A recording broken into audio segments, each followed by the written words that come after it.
Hey guys, I'm your bumbling wizard. Today I'm going to show you how to make some basic input using the Photon Fusion SDK with Unity. First thing we need to do, of course, is go to the Photon website. Under Products, we'll go to Fusion. We're going to go to their documentation. Under the Fusion 100 series, go under Getting Started. It's going to tell you to download the SDK. You can get a more recent version under the overview here.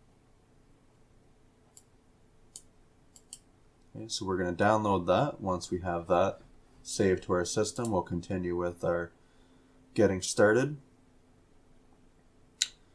So you're going to make sure that you have a Photon account.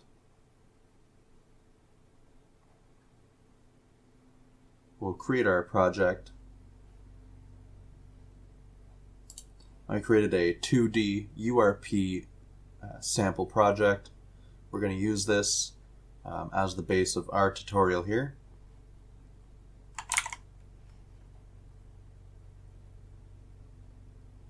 Right. And then the next thing we need to do is to go into our project editor settings.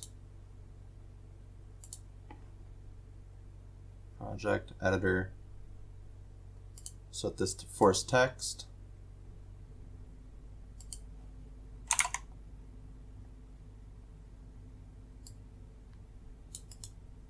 We're going to copy this link here, open up our package manager. We're going to click on the plus down sign here, and we're going to input that into there. We're going to add that.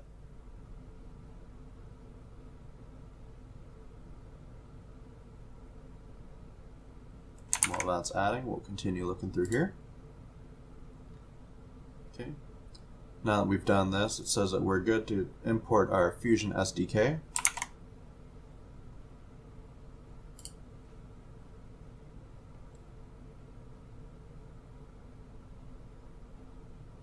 While we wait for that, we're going to head over to our dashboard, create a new app, select Fusion,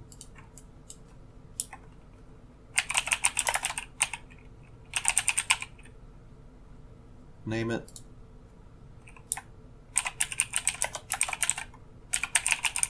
brief description, create that.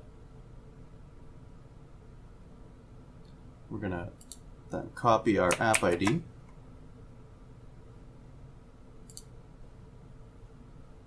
Once we have that copied to our clipboard, we can then import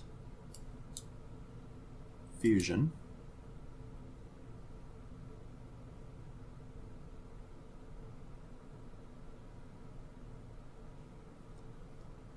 Once Fusion has been imported, we can then paste in our app ID, give it a second and it'll register.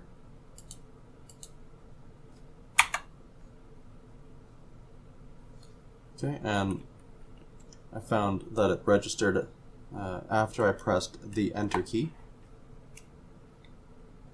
And so now we can close that, and we can close this. All right.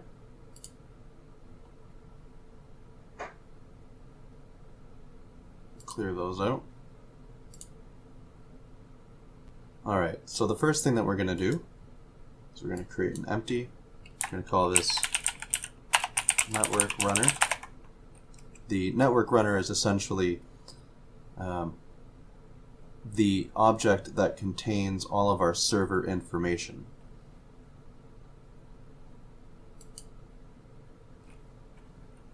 So first thing we need to do is add a network runner to it.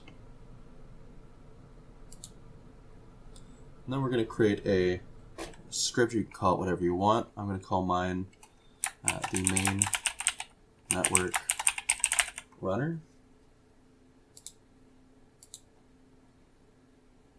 Once it's done compiling, we'll then open up Visual Studio. Okay, and if your Visual Studio doesn't open, we're going to go into Preferences, External Tools, make sure that you have Visual Studio selected, Generate.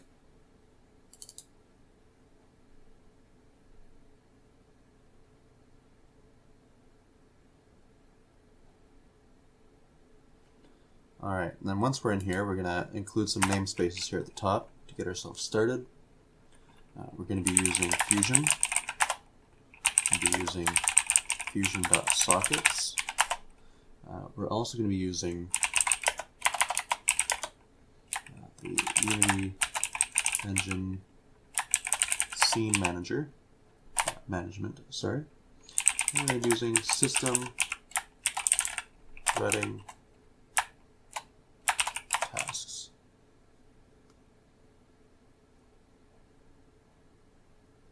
Next thing we're going to do, we're going to require component,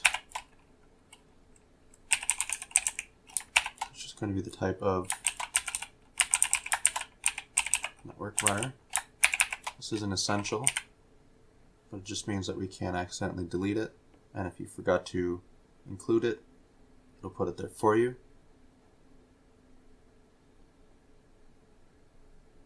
Alright, get rid of our update because we're not going to need it.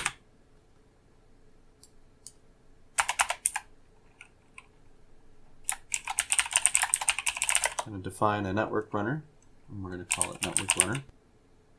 Okay, the next thing we need is going to be this interface called iNetwork runner callbacks. It's going to tell you that it's an error. We'll need to implement our interface here. And let's quickly go through this. The implemented exceptions. And then we'll move our start back up here. What these are callbacks, so that when something happens with the network, for example, when you're connected to the server, we could have it debug log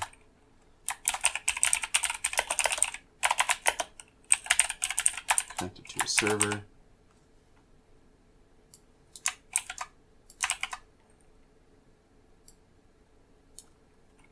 Connecting to a server failed.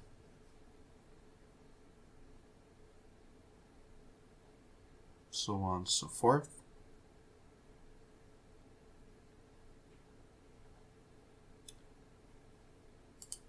Right.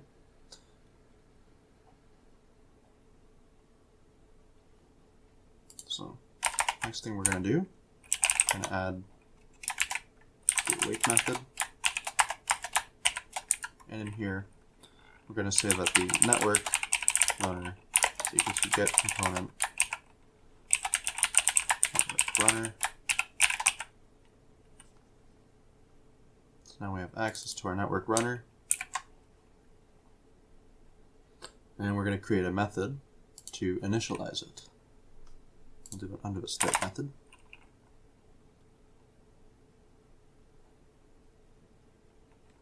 And we're going to call this, well, first we're going to make it protected, virtual task, and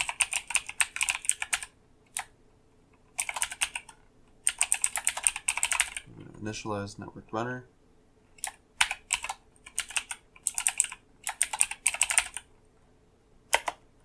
We need network runner. Game mode, which I'll explain in a second. The net address,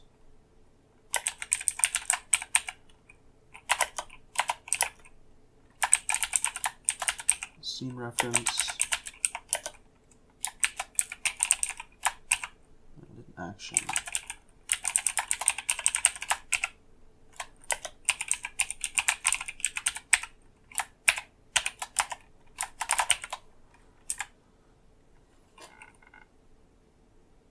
Okay, and because this is going to be an an auto host or client game mode, we're going to be able to provide input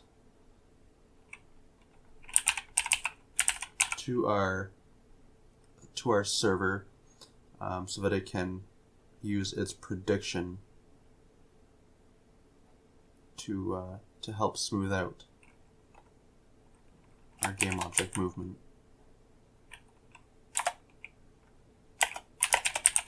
So we're going to provide input in order for the input system to work correctly.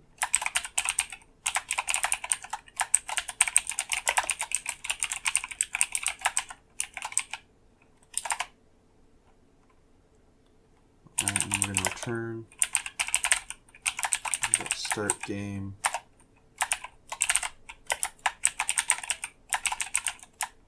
Some start game args.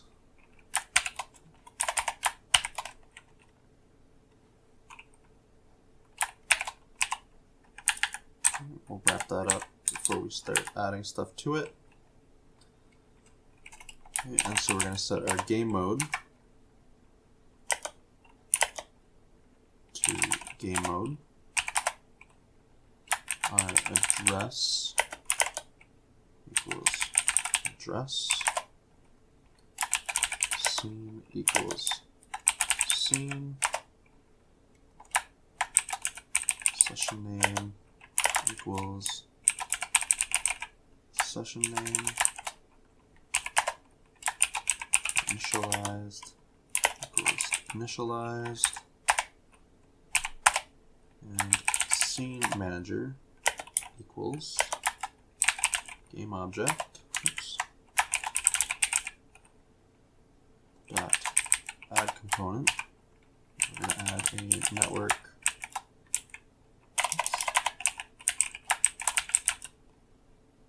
Scene manager default.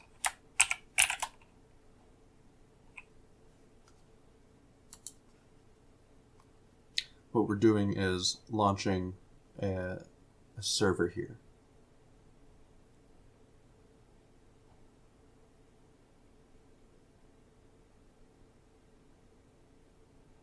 However, without actually first initializing it, we haven't technically done anything yet. So let's initialize it here. So copy that. And in here we're going to say we're going to use our network runner. We're going to say game mode dot auto host or client. We're going to say net address dot any.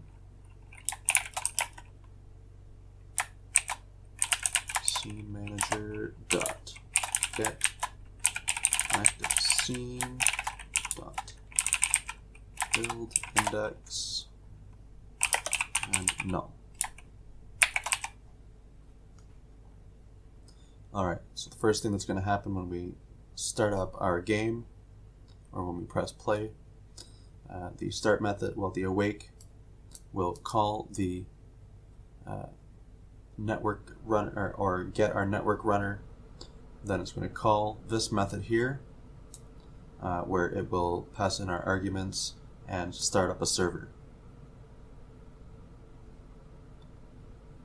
Because we are the host, we won't actually see connected to a server.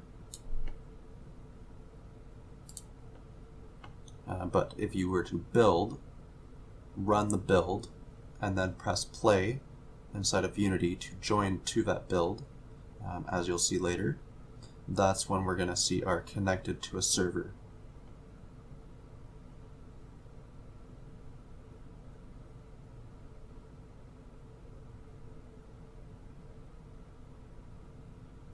So next we're going to need a game object / prefab, which is going to control the player.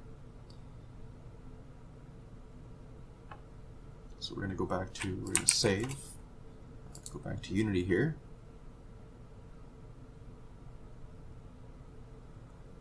Okay, we're going to create an empty game object, call it player prefab.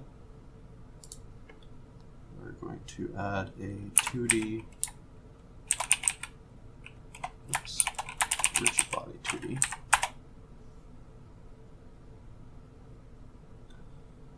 also going to need to add a script. I'm going to call that controller.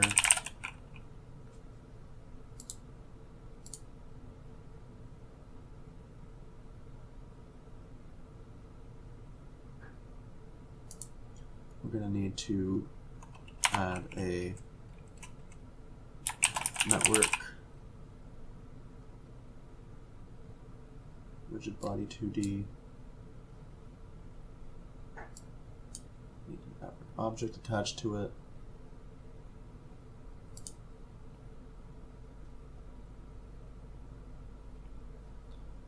Okay. Before we proceed, what we can do here is we'll add a square, which can cover over our camera here. This is going to be our cheap little grass background.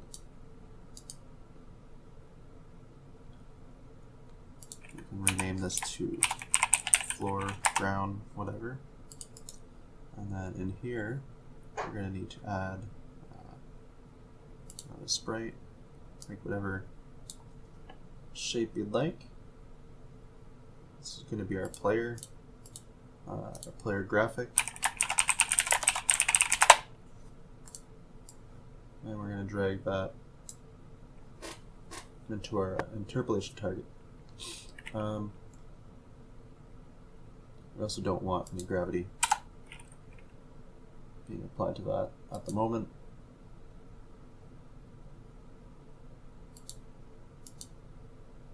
Alright, and then we'll open up our player controller. We're going to want this to derive from a network behavior, which comes from using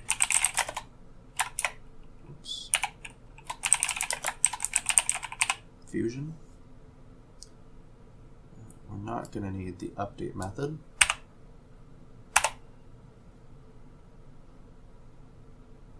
And what we're going to do is define our rigid body 2D, call that RB, and our wake method. And say RB is equal to get component.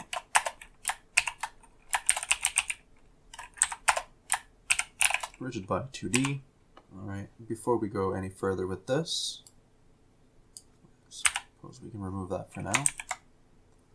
What we're going to do is go back to Unity.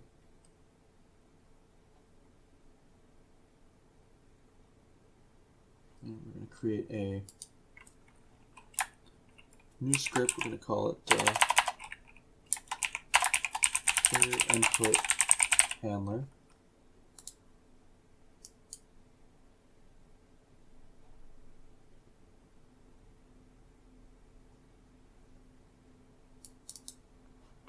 Open that up. So first thing we're going to do here is we create a vector2 called input vector, and inside of here we're going to say input vector is equal to new vector2 input.getAxis horizontal input.getAxis vertical,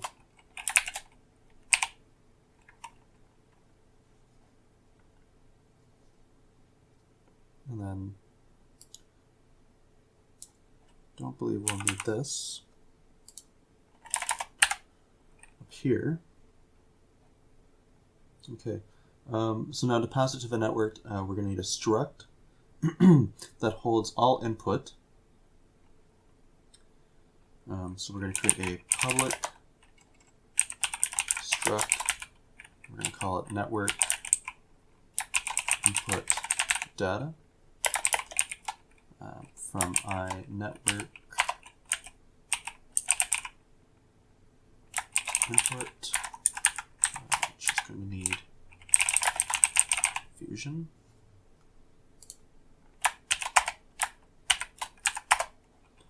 And inside of here, we're simply going to create a public vector2 direction. Of course, it should be noted that this can probably be split into smaller delegates so that when you're transferring it over the network, you're not passing over so much information because that'll create more bandwidth. But for the sake of simplicity, we'll move forward with this. Okay, now back inside of here, I'm going to create a new method. We're going to call it public network input data. So we're deriving from our struct here, and we're going to get network input.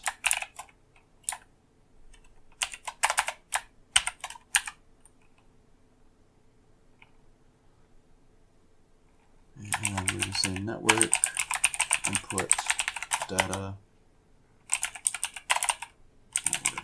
input data equals new network input data,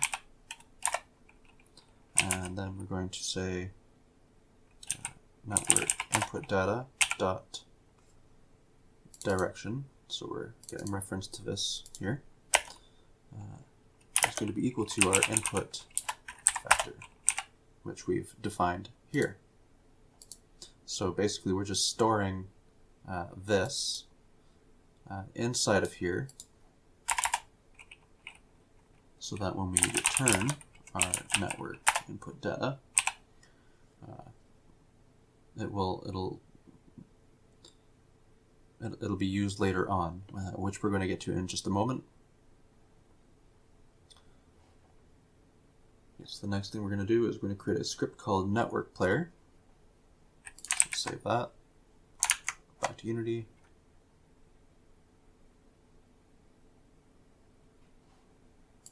And we need to make a network player script.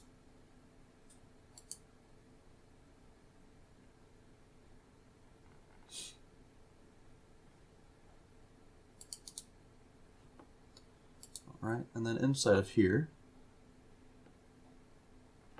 we're going to need to derive from a network player, network behavior, sorry. We'll add using Fusion.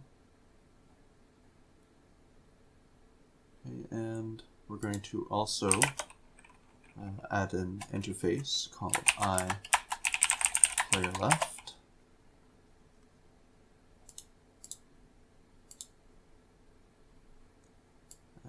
That down here. And actually, I don't think we're going to need these.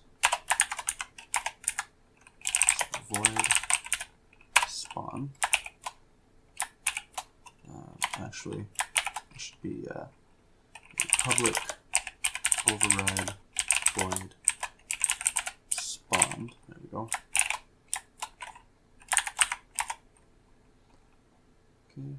And we're going to say if object dot has input authority. So if this is the local player, then we're going to define our network player.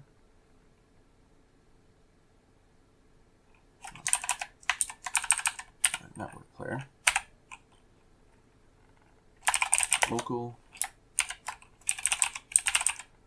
get set. Okay, and this is going to need to be a public static, and we'll set that in here. So only will this ever be set on one machine, and that'll be the local machine.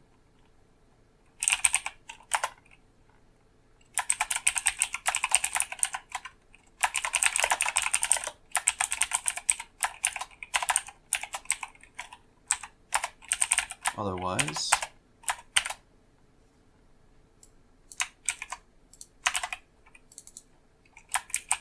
it would be the client player spawned. And when our player leaves, if player object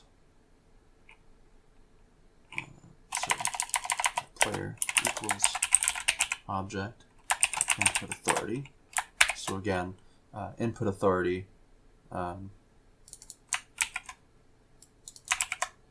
is referring to our local player. So if you have, or if it has input authority, that is the local machine. And we're going to say runner.despawn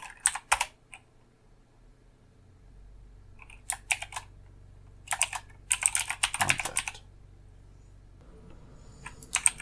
Okay, so we're going to save that. We're getting our input from here, which stores it. It then sends it to on input.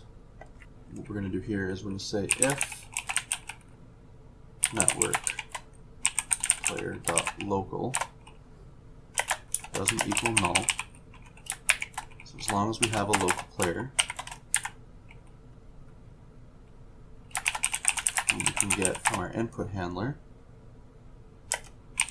local player. We're going to define it first, local player input handler, and that is equal to our network player local.getComponent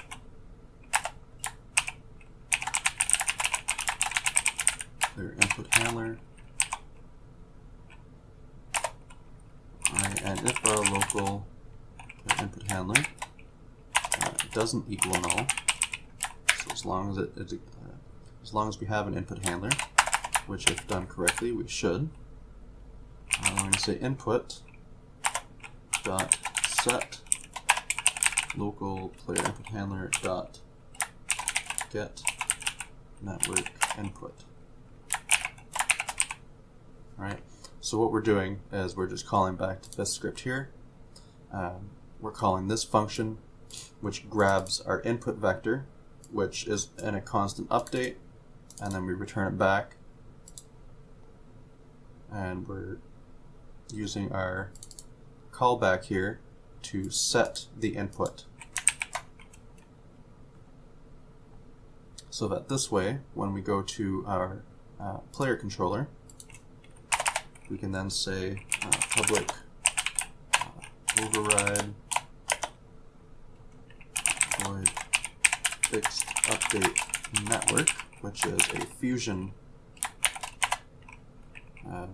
method.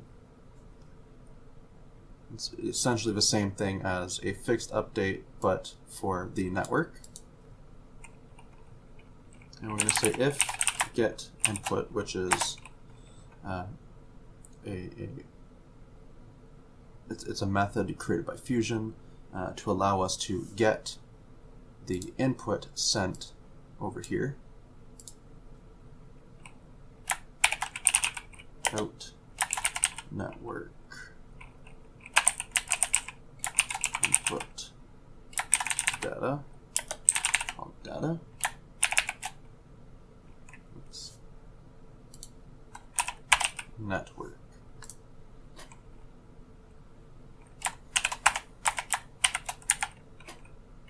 And we say direction input equals data dot direction, and we'll define this up here. So vector 2.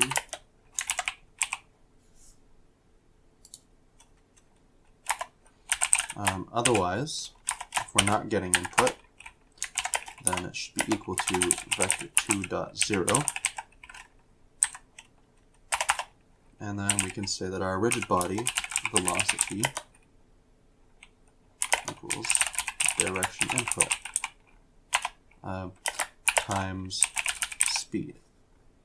And then we can make a serialized field of a float. We'll call that speed. We'll save that, and we can define it as 10.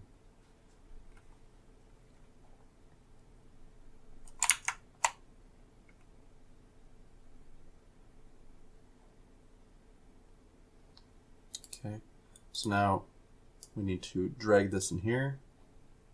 We need to save, and then we delete. Seems to be the Fusion ways.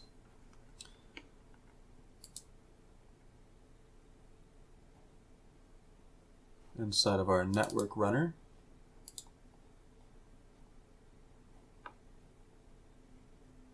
we're going to create a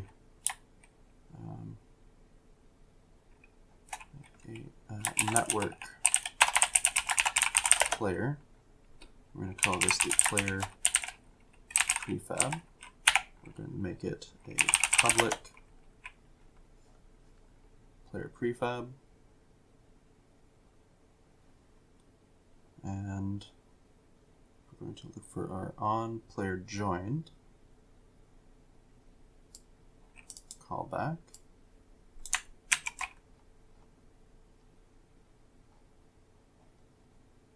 And we'll place that up here.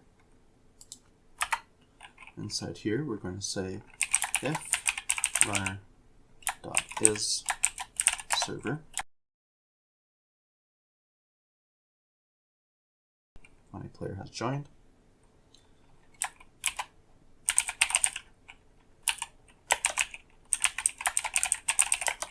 We're going to create a spawn location, which can be wherever you'd like, but for now, we'll set it to version 3.0. Debug. Player joined. And we're going to say runner.spawn. Prefab, spawn location,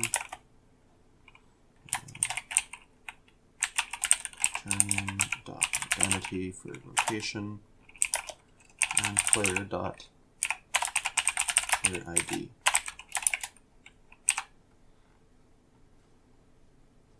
And what we're doing here is we're just defining what player does this player prefab belong to, essentially.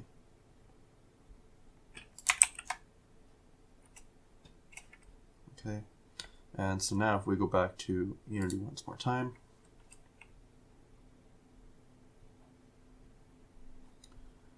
we have our player reference here where we can put that in, and if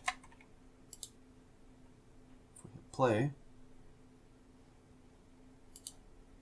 session initializing, player is joined.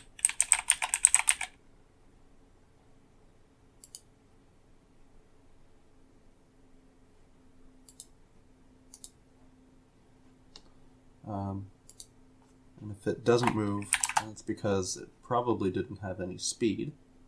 So we'll try that again.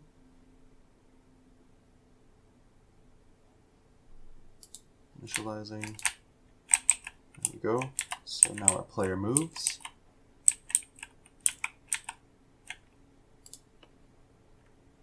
Okay, and then we're going to build. Make sure you've got your scene in there. Before we proceed, one thing that'll make development a little bit easier is if we switch this to windowed and make this 1024 by 768.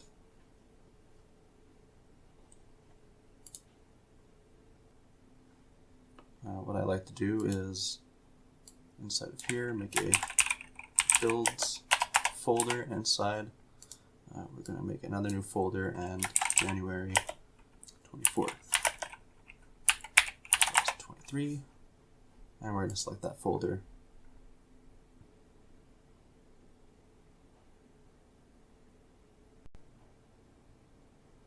Okay, and now we'll open this up.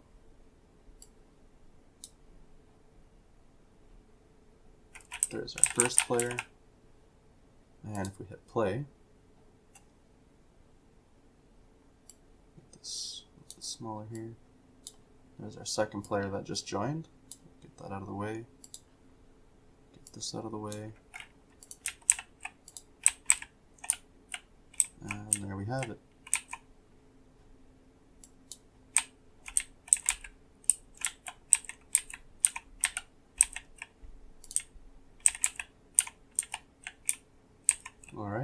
So that's all that I wanted to cover today, was basically being able to spawn in the two prefabs, give you an idea on